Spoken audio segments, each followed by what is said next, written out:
digestivo.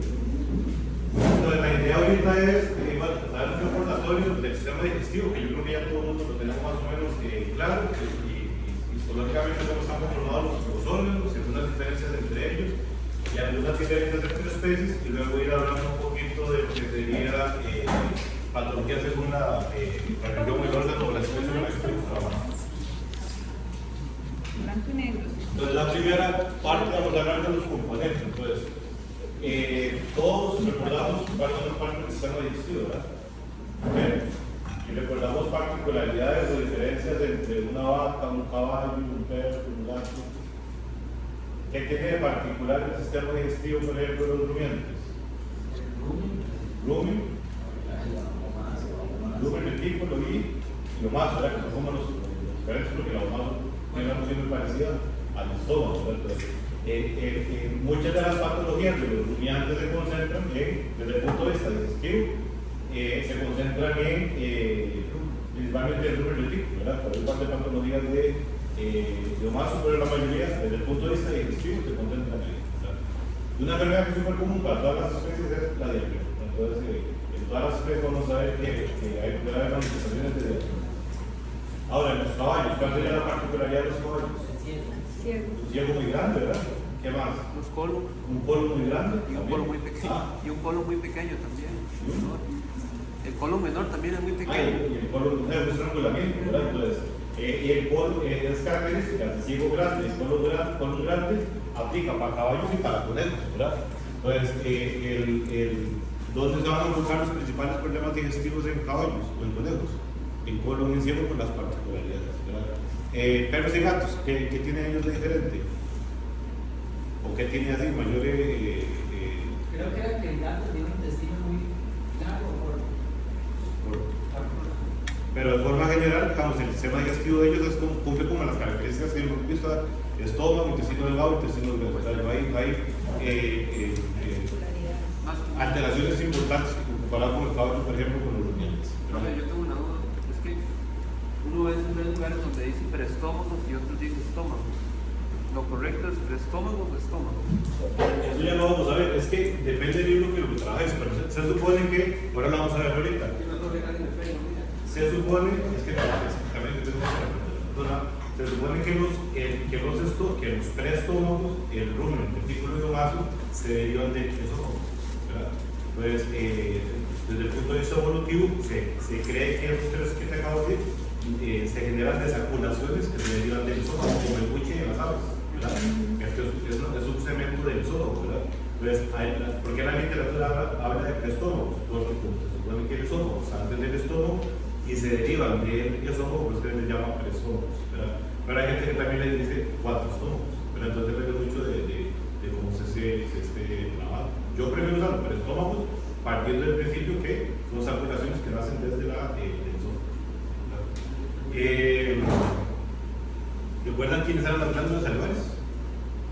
¿Cómo se llamaban? Sublingual. Las parótidas. Las cigomáticas. ¿Está faltando una? De las sublinguales ya dijeron. ¿Ya dijeron la parótida?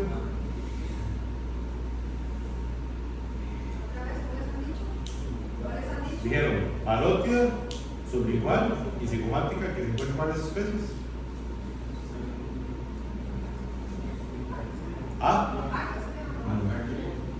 El perro y gatos, ¿verdad? ¿Y cuál otro falta? Submandibular, ¿verdad? ¿Y recuerdan dónde está ubicada? ¿Dónde se ubica la parótida, la submandibular, la sublingual, la cigomática? Medial al ángulo mandibular estaría la submandibular y dorsal, o sea, entre el pabellón auricular y submandibular se encuentra la parótida, que a veces cuesta un poquito diferenciar quién es quién, uno más o menos se ubica por la posición, ¿verdad? Inmediatamente ventral al pabellón auricular estaría la parótida y ventral a esa, medial al ángulo, la submandibular. La sublingual, ¿dónde se encontraría? Debajo, ventral a la lengua, ¿verdad? Y ustedes recuerdan que había cada glándula tiene los conductos salivares, ¿verdad? Los libera la saliva. ¿Recuerdan por dónde los liberaban? ¿Cuál es la pregunta, doctor? ¿Ah? ¿Cuál es la pregunta? ¿Dónde? Tiene la glándula y el conducto que libera la saliva. ¿Dónde sale ese conducto? ¿Recuerda? Ahí no me quiero ver. Igual, como en la parte como debajo de la lengua, o detrás de la lengua. ¿Cuál es el debajo de la lengua? Evidentemente la sublingual y la submandibular. Pero entonces ustedes recuerdan que, por ejemplo, en caballo uno levanta la lengua y había unos camanances, teníamos el pliegue lingual, ¿lo recuerdan? Pero estábamos del pliegue lingual, había unos camanances que le llamábamos las carúnculas, ¿verdad? Sublinguales. Entonces, en la mayoría, en todas las especies, en ese punto ahí tenga o no tenga esa carúncula, es por salen los conductos de la sublingual y la submandibular. ¿Por qué comento esto? Porque se puede llegar a obstruir, entonces por ello de ir a buscar para ingresar, ¿verdad? ¿De dónde sale la palopia? ¿Por dónde drena?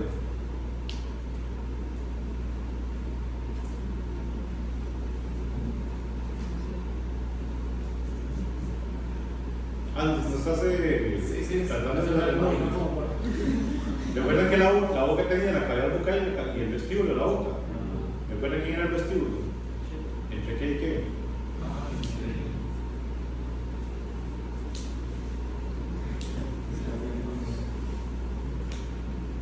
Todo lo que tengo en medio de los dientes es la cavidad bucal, y lo que tengo entre cachetes y dientes sería el vestíbulo. Entonces, la palopia drena en el vestíbulo de la boca, cerca de los molares, ¿verdad? Bueno, si recuerdan, ¿verdad? Que en los dientes tenemos los permanentes y hay una fórmula dentaria para cada bicho, ¿verdad? Eso lo recuerdan. Las foncilas, si recuerdan dónde estaban y quiénes son. ¿Aquí a dónde? Específicamente a dónde. ¿El mismo de las fosas? ¿Y quién era el mismo de las fosas? Y nada más un comentario por si acaso se escucha, estábamos trabajando con un animal y le abrimos la boca para poner el traqueotubo y alguien me dijo, uy, mira, tiene unas pelotas raras ahí en la boca, ¿qué será? Y esas pelotas raras eran las foncilas que se veían ahí, de hecho eran muy bonitas. Yo le puedo llamar también de las o de foncilas. Y entonces el comentario fue ese, mira, tiene unas pelotas, puede revisar, pues que las pelotas tienen un nombre, ¿verdad? Y recuerden que ellas son órganos de defensa, ¿verdad? Del conducto de linfoides. Entonces, si recuerdan, no se ubica, ¿verdad? ¿Quién era el mismo de las fosas? ¿Recuerdan?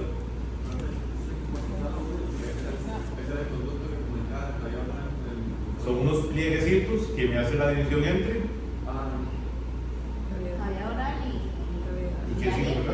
Faringe, ¿verdad? Entonces, si ustedes abren la boca, abren la boca a un perro, ustedes van a ver que donde está la base de la lengua, ustedes abren la boca, se forman como unos pliegues a ambos lados, ¿verdad? Esos plieguecitos es el mismo de las fosas, y exactamente sobre esos plieguecitos, o un poquito hacia atrás, se encontrarían estos muchachos aquí, en la parte dorsolateral, ¿verdad? Porque se escucha para que si algún día se encuentran las pelotas, no hay que esperar a que se caigan. A ver si está diciendo que lo comunico. O sea, como estás pesando seguro con las trompas de Eustaquio, ¿no? Okay. Estos de aquí no recuerdan, ¿quiénes son? Son como unas Sí. escapas. Si logramos que es el peritoneo, los aumentos, ¿cuáles aumentos recuerdan? Aumento mayor, aumento menor. Aumento mayor, aumento menor, ¿qué más? Aquí me faltó uno.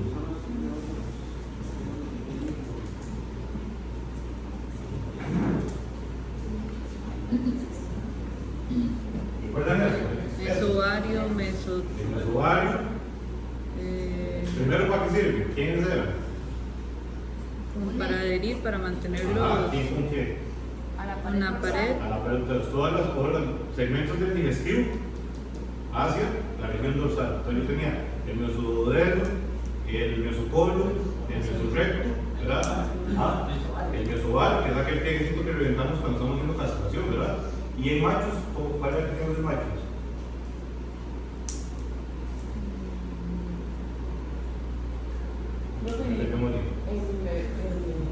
Esto es como un tejido fibroso.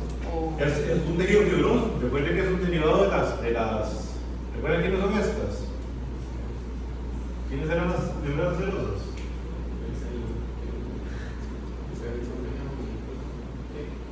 ¿Peritoneo 1? ¿La pleura sordo? ¿Qué falta? ¿Qué falta? ¿Qué falta? Peritoneo, las 3P. Peritoneo, carne, son las 3 ceros. Entonces, a nivel digestivo, abdominal, tenemos el peritoneo. Entonces se derivaba los mesos, los pliegues, el mesenterio y todos esos que aquí son derivados del peritoneo visceral, ¿verdad? Entonces, este de aquí son los que ya dijimos. Entonces, todo lo que han dicho, en hembras el mesovario, y en machos no se recuerdan el mesovario. Mesorquio.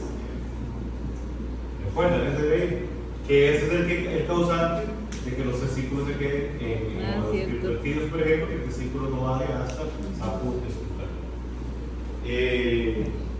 ¿Cómo están conformados los órganos del sistema digestivo? ¿Lo recuerdan? ¿Cuáles eran las capas? La serosa, de afuera para adentro sería la serosa o, que también la podemos llamar de la denticia, ¿verdad? ¿Quién sigue? Muscular.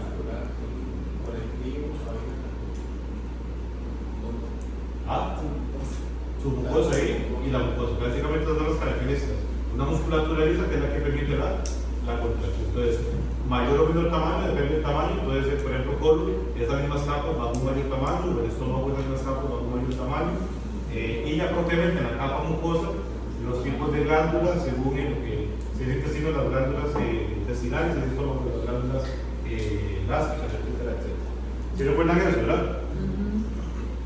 Diferencias aquí. Sí, ¿verdad? Creo que hablamos al principio. En esta parte de aquí, la botella esofágica es un. Digamos, seguimos de menciones omnívoros como los cerdos. Particularidades en ellos, así no. Ahí vamos como tienen ustedes. La única diferencia que tienen en este caso los cerdos es que el colon es un poquito más grande si comparamos con los perros. Ustedes recuerdan que decíamos que si recuerdan que una necropsia era que el colon de cerdo es así. Es una espiral, pero no espiral como la de los rumiantes, ¿verdad? Ustedes recuerdan que el colon espiral de los rumiantes es súper espiral, ¿verdad? Que no se devuelve, ¿verdad? En cerdos es así, son como 3 vueltas, lo queda apenas, ¿verdad? Para adentro y para afuera. Entonces, no se dice que es un colon espiral, sino se dice que es una cuestión centrífuga y centrípeta. Entonces, recuerden ese término. Da vueltas, pero no tantas como. O sea, si lo vamos a ver así, pero no tantas vueltas como este de aquí. Centrífugo y centrípeto, ¿verdad? Que da como 2 o 3 kilos y luego como 2 o 3 kilos.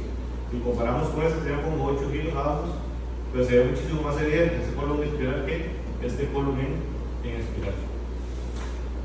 ¿Algo más ahí? Ahí cuando dicen la carta es por la gotera esofágica. Una puede ser la gotera esofágica, ¿verdad? ¿Qué otras diferencias entre lactantes y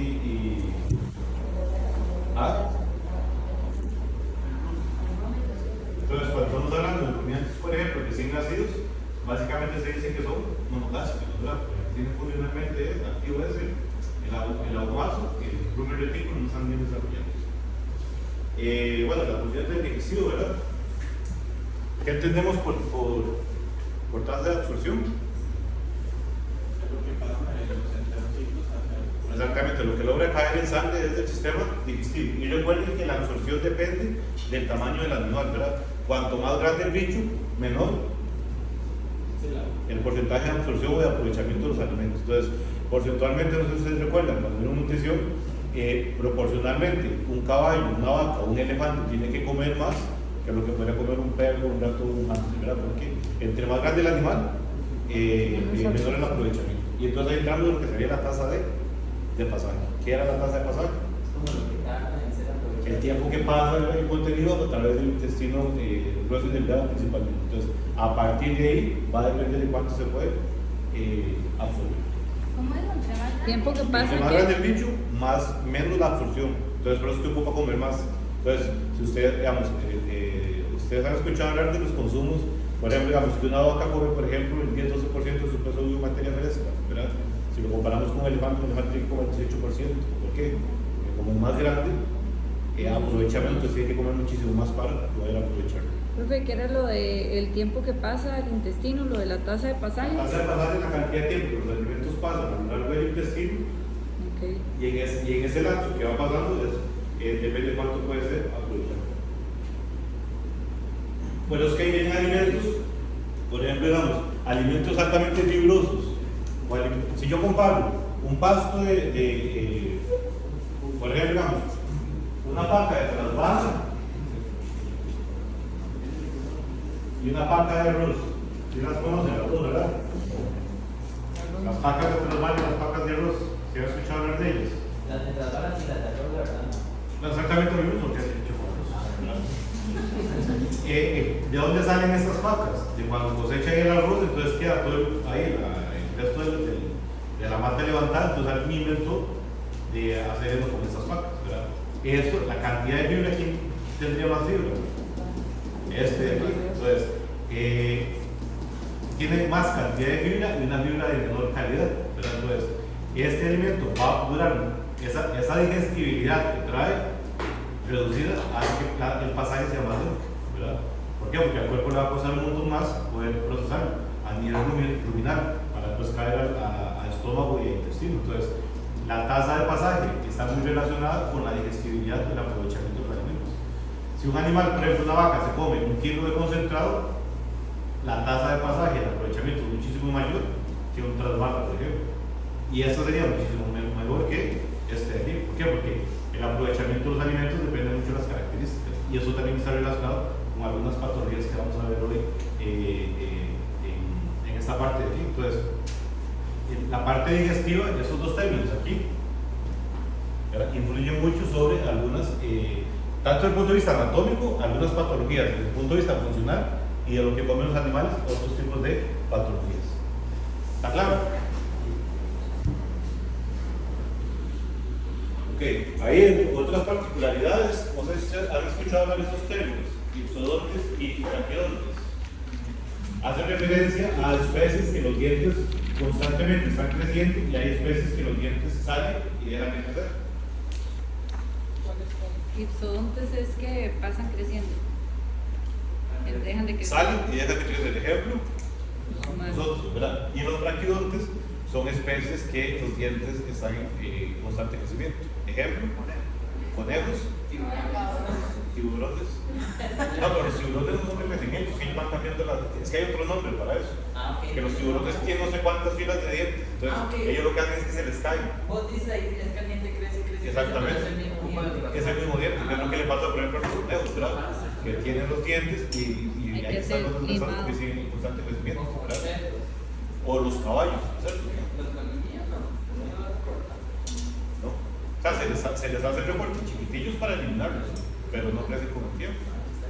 Caballos y pollos. Y los caballos, ¿por qué es que a los caballos hay que hacer el limado de dientes cada 6 meses? Están regresando los dientes. Por eso, porque están. Porque son constante crecimiento y entonces vienen los odontitos. Pero claro, no sé si logran ver la foto de ahí. Si logran ver el odontofito ahí. Ahí en el caballo de laboratorio, cuando en la próxima clase que vayamos, revisen los dientes, porque hay uno muy bonito de malpartes, para que tengan la noción si algún día no los han sentido. ¿Quedó claro esto entonces? Entonces, bajo este concepto, van a haber algunas patologías relacionadas con esas especies. Entonces, hay que ir a pensar en las particularidades de la especie para ver quién que los puede afectar, ¿verdad? Desproporciones anatómicas del caballo. ¿Las recuerdan? Ya lo dijiste una antes, por ejemplo. Ajá, entonces, una de ellas es de un colo mayor de este ancho y de un momento a otro se estrangula. Entonces, depende del contenido que venga, al colo mayor le va a ser muy fácil avanzar. Pero cuando llega al colo menor, Otra no es el estómago, el caballo es muy pequeño. esa es otra exactamente, déjame terminar esto. Entonces, viene el colo mayor, ¿verdad? Y se estrangula el colo menor, ese pasaje mayor a menor, entonces ya ahí tengo un estrangulamiento que me puede generar obstrucción, entonces ya causas de cólico, exactamente. Otra, el tamaño del estómago. Proporcionalmente, el tamaño del estómago no acompaña el tamaño del animal. Por eso es que el caballo tiene que comer varias veces. Digamos, un perro, una vaca, ellos comen 2 veces al día, se meten todo lo que puedan y en cambio el caballo no, con el tamaño que tiene la especie, el caballo come 6 o 8 veces al día. ¿Por qué? Porque proporcionalmente el tamaño del estómago es muchísimo menor, entonces come poco, se va a llenar rápidamente, entonces no se ocupa de varios tipos de comida, ¿verdad? Y ya eso le predispone a cólicos. Otra.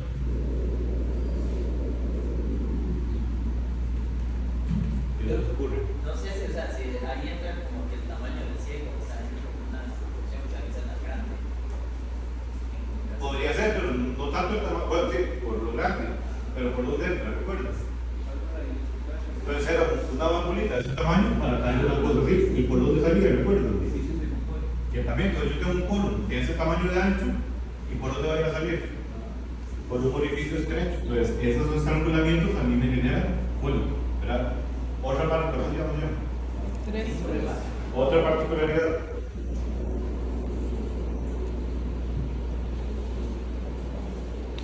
¿Qué recuerdo? Pero en general, De los caballos. ¿no era que no tenían ¿No tiene qué? Sí. No tiene vesícula o sea, no tiene la vesícula que funciona en la vida, ¿verdad? Otra particularidad. ¿Esa es la vesícula intestinal? Podría ser, pero es que esa no la menciono porque aquí el chiste es particularidades que me llevan a patologías, ¿verdad? Ya no es importante, antes del estómago. Él lo puede montar, él es ¿cómo se llama el esfínter que tenemos ahí? El cardio. Entonces, el caballo primero se le revienta el estómago antes de vomitar, ¿verdad? Entonces, eso ya lo predispone a, por ejemplo, digamos, el resto de las especies es muy fácil de evitar, ¿verdad? El caballo no, ¿verdad? Entonces, eso acumula gas, distensión gástrica.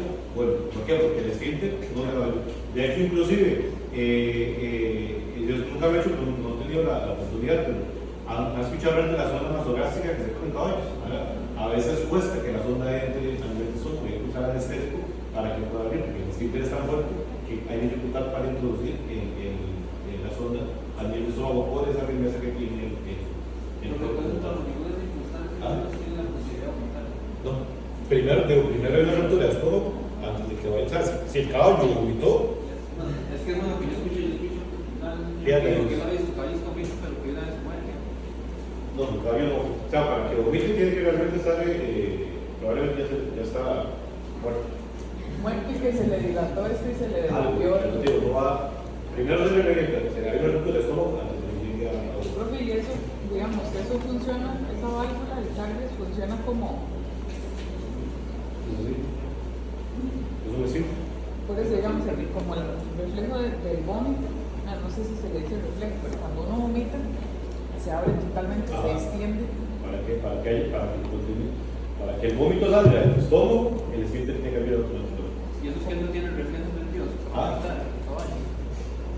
No, es que el chiste es que el cardio es tan resistente que nunca va a ir a la vida. Pero claro, sí, Entonces esa es la peculiaridad, como la resistencia del cardio. exactamente. La fuerza del cardio es para mantenerse vivo. Y eso de trabajo. ¿Por dónde vamos? Ya vamos por aquí. Complejidad microbiana del rumen. ¿Qué podemos agregar? Estas características aquí, ¿cómo podemos relacionarlas con patologías? Un desbalance. ¿Cuáles son las características de un rumen feliz? Y que tenga pasto, celulosa. Las características de un rumen feliz. Producción de Ah. gas, Normal. ¿Y qué se ocupa para que haya una microbiota normal? pH. Y constante, estable, bonita, feliz. Bueno, que cumpla, como dice la compañera, el pH. Ah, Tiene que cumplir un pH. ¿cuál? pH. Creo que No sé. No sé. No sé. 6.4, no sé. Pues ya también. 7.5. ¿Quién da más? ¿Quién da más?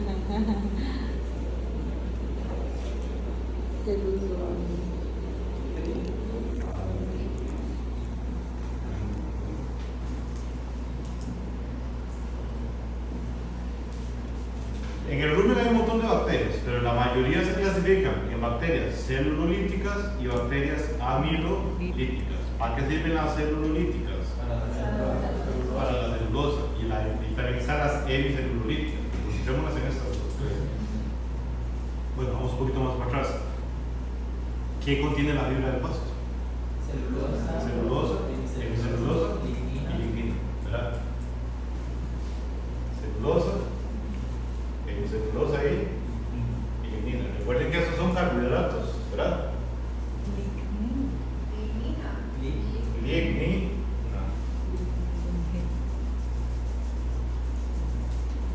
Esos son carbohidratos estructurales, eso sí me recuerdo, ¿verdad? Pues esto es lo que le da las características al pasto de ese pasto, ¿verdad? ¿Quiénes son las más digestibles o las más aprovechables? Esas dos de aquí, ¿verdad? Conforme el pasto se va haciendo viejo, depende del tipo de pasto, el aporte es mayor cantidad de lignina. ¿Por qué un arbusto es arbusto? ¿Por qué un árbol es árbol? ¿Qué le da la característica de rigidez a los arbustos y a los árboles? ¿Verdad? Entonces, entre mayor rigidez tenga ese forraje, es porque tiene mayor aporte de lignina. Y los rumiantes, de forma general, tienen muy poca capacidad de digestión de esto de aquí, ¿verdad? Entonces, por eso es que cuando hablamos de calidad de alimentación, yo puedo pensar que mis forrajes vayan en esta línea, ¿verdad? Porque el cuerpo sí tiene capacidad de esto de aquí. Estas no. Entonces, vuelvo al ejemplo de la paca de arroz. ¿Qué es lo que le pasa a la paca de arroz? Mucha lignina. Entonces, por eso es que al rumen le cuesta un montón poder digerir eso, porque la lignina no tenemos bacterias suficientes para aprovechar, ¿verdad? Hablando de especies domésticas, de animales silvestres, hay animales que se aprovechan muchísimo de esta parte de aquí. O por ejemplo, si hablamos de búfalos, los búfalos tienen un tipo bacteriano que logra aprovechar un poquito mejor esta parte de aquí. Entonces depende de la especie en la que estemos trabajando. Pero de forma general, yo tengo que buscar que los forrajes vayan en esta dirección, que serían carbohidratos estructurales. Entonces, al final de cuentas, es un carbohidrato, ¿verdad? Cuando las bacterias del rumen lo aprovechan, ¿y qué terminan transformando esto? Ácidos grasos volátiles. En el medio vienen los ácidos grasos volátiles. Hasta ahí estamos claros, solo para me recordar. Entonces, ahora sí, el rumen ocupa bacterias y hongos y protozoarios que hagan esa degradación. Entonces, hay bacterias que van en esta vía y hay bacterias que van en esta vía. ¿Cuál es la fuente de alimentación de esto? Los almidones. Ejemplos de almidones. ¿Ah? Decilo. ¿Ustedes tienen? Yuca es un almidón, exactamente. Camote. Yuca, camote. ¿Qué más? Los plátanos, bananas. ¿Cuál es el principal elemento concentrado? Maíz. ¿Verdad? Entonces, toda esa línea, todo lo que son harinas, almidones, quienes las aprovechan son estas de aquí. Entonces, el rumen tiene que tener más o menos un balance de qué tipo de bacteria tiene que ser, depende de la alimentación. Entonces, un animal alimentado altamente con dietas forrajes, el mayor porcentaje va a ser celulítica, ¿verdad? Si yo le doy concentrado a ese animal, entonces va a haber un aumento de la población amigolítica, ¿verdad? Ahora, ¿qué dijimos? ¿Cuál es el ambiente ideal de un rumen? Más o menos, depende de la literatura, dicen 6.8, 7.0. Hay gente que lo toma aquí 6.5, pero dejémoslo aquí. 6.8, 7, dejémoslo por ahí. 7.1, depende del libro que estén hablando. Es más o menos un pH neutro, ¿verdad? ¿Para quién? Para el rumen, cuando los animales son alimentados con esto de aquí. ¿Quedó claro? Ahora, cuando yo aumento la cantidad de esto de aquí, ¿cuál es la tendencia? A que el pH baje. Entonces van a 5.8, 6.2, ¿verdad? 6.2 más o menos, ¿verdad? Eso hace que se fueran las celulitis. Entonces, exactamente, aquí viene, este pH no les gusta tanto a estos, ¿verdad? Entonces ya hay una alteración de la microbiota. ¿Quedó claro? Ahora, esto de aquí y esto de aquí va a repercutir con esto de aquí, ¿verdad? Entonces, ¿cuáles son los principales ácidos grasos que se producen a partir de forrajes? El acético y El propiónico era como son tres, ¿verdad? Acético, propiónico. Pero, ¿quiénes son la principal fuente a partir del forraje? Estos de aquí, el acético y el propiónico. Cuando yo comienzo a alimentar con almidones, se sigue produciendo eso, pero también aumenta el butírico. ¿Qué hace el butírico? Entonces, ahí ya comenzamos con un problema de metabólico, porque este pH, el pH que tengo en rumen, es un pH que va también a afectar a nivel sanguíneo, ¿verdad? Y el pH sanguíneo alterado va a afectar la funcionalidad del cuerpo. Entonces, depende de lo que yo esté alimentando, puedo tener repercusiones sistémicas. ¿Quedó claro? Igual, por ejemplo, aquí, el acético y el propiónico son los principales. Depende de la dieta, voy a tener más producción de acético o más producción de propiónico, ¿verdad? Pues depende de por ejemplo, este de aquí es el que se dice que es la principal fuente de grasa en la leche. Entonces, depende del tipo de fibra, yo voy a tener mayor producción de propiónico o mayor producción de ácido acético. Y eso me va a afectar la producción, ¿verdad? Y si ustedes recuerdan, en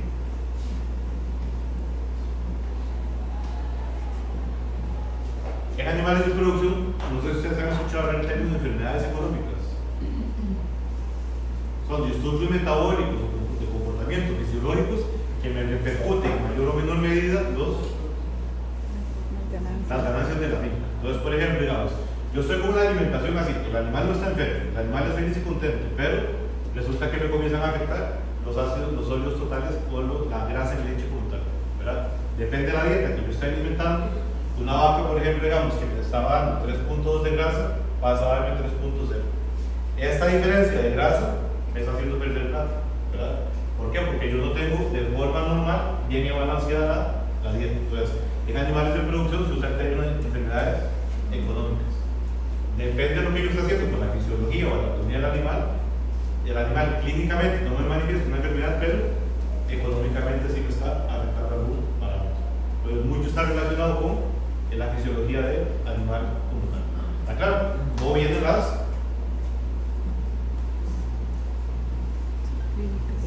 las enfermedades subclínicas, ¿verdad? Pues, ¿qué es una enfermedad subclínica? Que ocupo una prueba de laboratorio para poder diagnosticar. Entonces, en principio, por ejemplo, yo veo que el animal está bien, está comiendo, anda por el correo, reproduce leche, etcétera, etcétera. Pero cuando yo vengo y hago exámenes de sangre, descubro que estamos en una acidosis. Una acidosis no clínica porque el animal no está manifestando enfermedad, pero desde el punto de vista fisiológico hay una alteración bioquímica. Y eso repercute en mayor o menor grado en el comportamiento del animal. Ejemplo.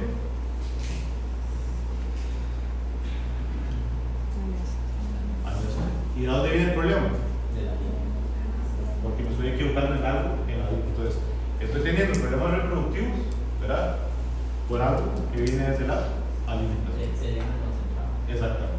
Entonces, el chiste es que yo tengo que analizar. Hay cosas que yo puedo ver muy fácilmente, cosas que no lo puedo ver tan fácilmente, que se consideran enfermedades, o aquí, ¿verdad? Y repercuten desde el punto de vista digestivo, parte de particularidades de la especie. ¿Quedó claro? ¿Quedó claro esto? ¿Por qué pongo este aquí? Todos los animales domésticos, por naturaleza, ellos están adaptados a la dieta que están consumiendo. Cualquier cambio brusco en cualquier especie que estemos trabajando va a generar el patógeno. Todo el mundo. Si yo tengo los cerdos y están acostumbrados a comer concentrado y de un momento a otro se me ocurre darles suero, ¿qué va a pasar con los animales? Alguna enfermedad. ¿Por qué? Porque los cambios bruscos en animales domésticos va a generar algún problema patológico.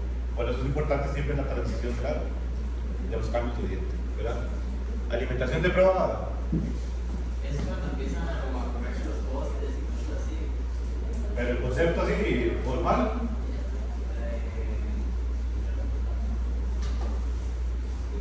Ingesta de elementos que no son normales a la dieta, ¿verdad? Entonces, así, por ejemplo, ejemplos de alimentación depravada. ¿Qué es pica? Comen piedra. ¿Y cuál es la causa de la pica? ¿En qué animales? Pica en perros, ¿cuál es la causa? ¿Puede ser deficiencias minerales? Comprobaje puede ser otra. ¿Deficiencias minerales son? Bueno, nutricionales, ¿cuáles son las principales causas de alimentación depravada en perros? Estrés, una estereotipo, ¿verdad? En caballos, alimentación depravada. Ejemplos de alimentación depravada: aerofagia, que chupan aire, Se comen las manos. rueden madera, por ejemplo, ¿verdad? Chupan piedras, comen piedras también, comen arena. ¿Por qué puede llegar a eso? Puede ser por estrés. ¿Qué más puede hacer que un caballo coma eso? Deficiencias nutricionales. ¿Ah? ¿Qué más? Hambre.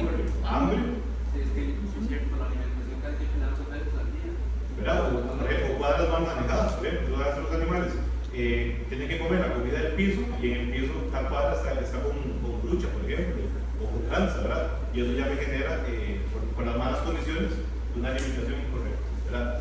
En rumiantes, ejemplos de alimentación depravada.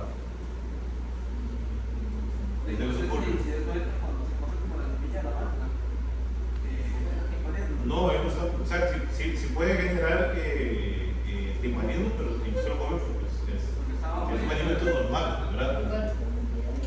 Pueden comer piedras. ¿Qué más se les puede ocurrir? El clavo. ¿Comen tierra? ¿Por qué comen tierra? Con los minerales. Pues la definición de minerales, ¿verdad? Está muy asociada. La gente en la calle asocia mucho al consumo de tierra a la falta de hierro, ¿verdad? Entonces el animal cuando come tierra siente la sensación de que está comiendo hierro, ¿verdad? ¿Y por qué creen ustedes que un poco comer hierro? ¿De quién? ¿De hierro? ¿De quién? ¿Por qué? Por problemas de anemia. Entonces los animales que comen tierra se relacionan mucho con problemas de anemia, ¿verdad? ¿Han escuchado? ¿Ustedes recuerdan el botulismo? ¿Por qué le llamaban botulismo? ¿Comía qué? Bichos muertos, ¿verdad? Entonces, ¿y por qué? Bueno, digamos que el bicho muerto venga, por ejemplo, en el silaje, que dice el silo y el bicho muerto, pero también es común en suelos deficientes de fósforo. Pues se altera la relación calcio y fósforo. ¿Recuerdan cuál era la relación calcio y fósforo? ¿Verdad? Más o menos. Entonces, a suelos con deficiencia de fósforo, los animales automáticamente están alterados. Todos los animales comienzan a comer piedras, comienzan a comer huesos, ¿verdad? Todo lo que se encuentra, entonces, cuando consumen esos huesos, son los casos positivos de botulismo, producto de una deficiencia nutricional. Pero claro, y por último, calidad de la alimentación. Creo que les expliqué antes, ¿verdad? Depende de la calidad de la fibra que consume el animal, o del tipo de proteína que consume el animal, o la digestibilidad del animal. Entonces, por ejemplo, digamos, que vuelvo al ejemplo de la ¿han escuchado hablar de este término? Lactación.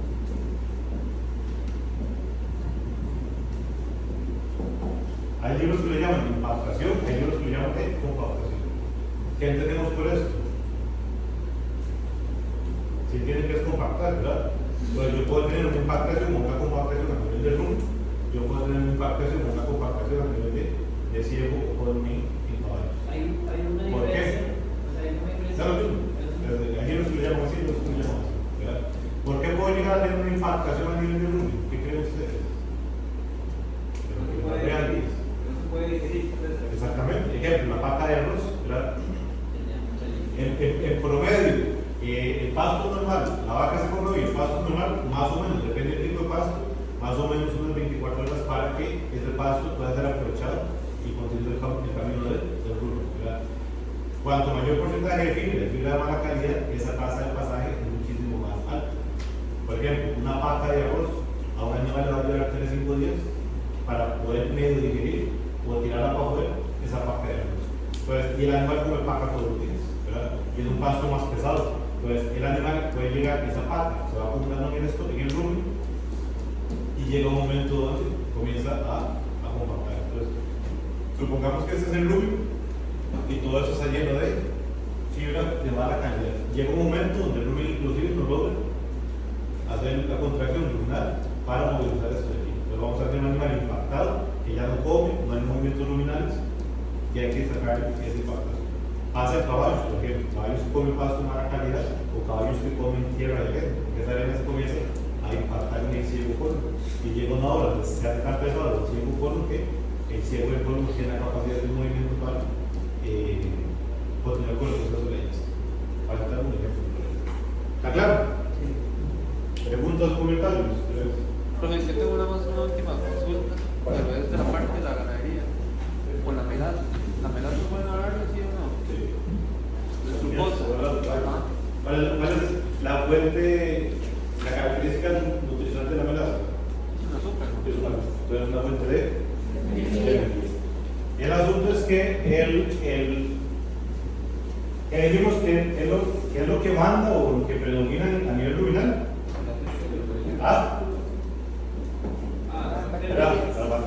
ocupan las bacterias para multiplicarse. Y nada más recuerden el detalle, recuerden que las vacas, siempre la vaca come pasto y come las bacterias. Para que no sé si ustedes manejan el dato, pero han escuchado, todos los animales ocupamos una cantidad mínima de alimento para mantenernos vivos, ¿verdad? Pues esa cantidad mínima de alimentos que ocupan las vacas para alimentarse lo obtienen de las bacterias, exactamente. Que las bacterias en el rumen, ¿para qué están las bacterias en el rumen? Para agarrar las fibras, la celulosa y hemicelulosa y sacar energía de ahí y además liberar todo el resto de componentes que están dentro de la célula vegetal, ¿verdad? Que luego el animal sirve. En ese proceso las bacterias se multiplican, ¿verdad? Y cuando el líquido ruminal avanza a través de los estómagos y llega al estómago, el pasto va junto con el líquido ruminal y hay más bacterias. Esas bacterias a nivel de estómago se convierten en fuente de alimentación.